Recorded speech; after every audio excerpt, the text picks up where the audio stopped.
I've heard so many wonderful things about this author and how beautiful her writing is.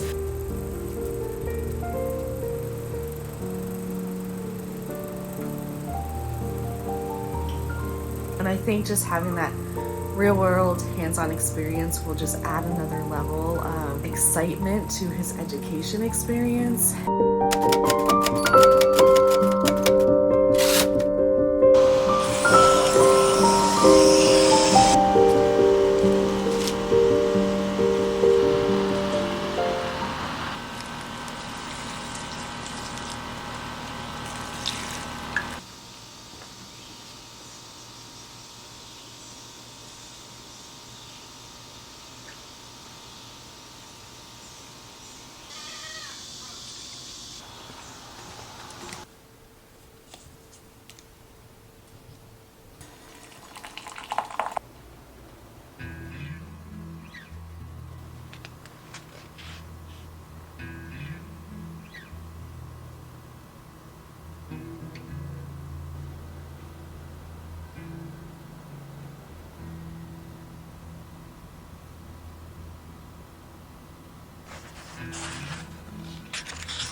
Hello friends, welcome to today. It's Thursday.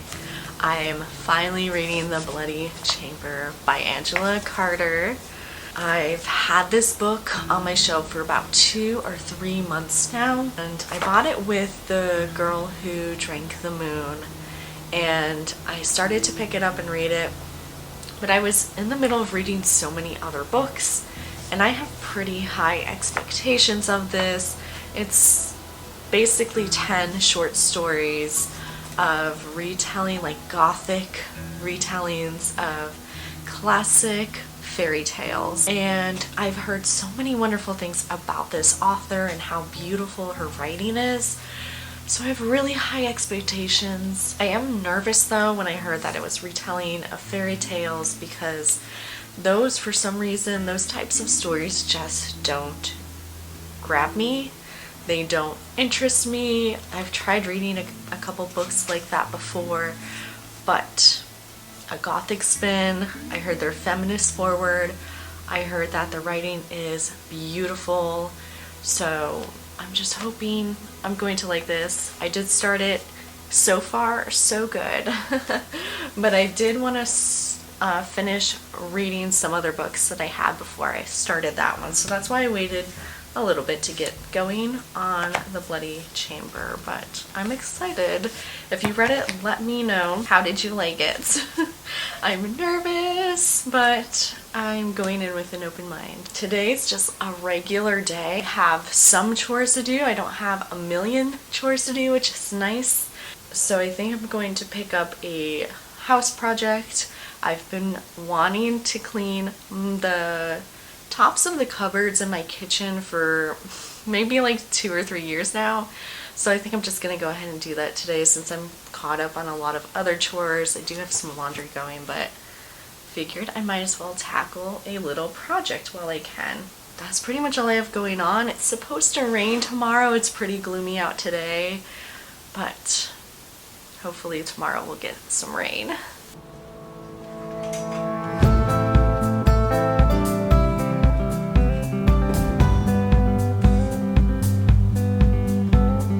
Narrow streets and dusty roads I've lingered on for far too many years.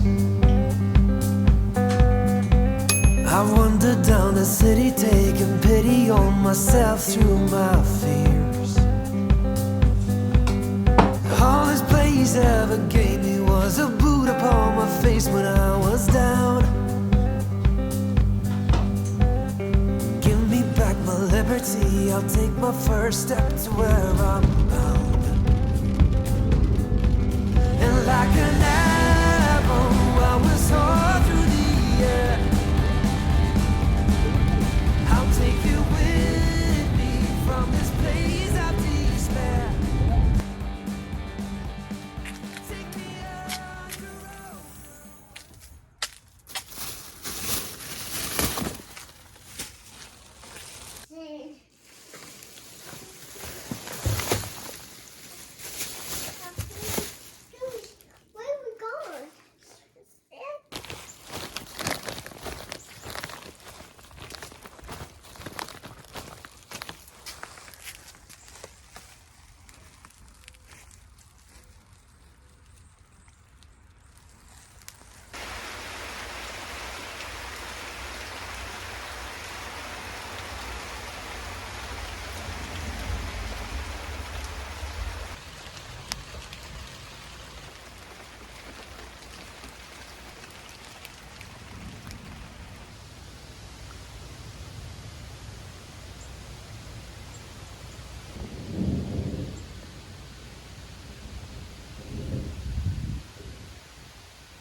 I'm really glad I made that. It's the first time I've made pumpkin bread with chocolate chips in it, and it's just next level. It's really good.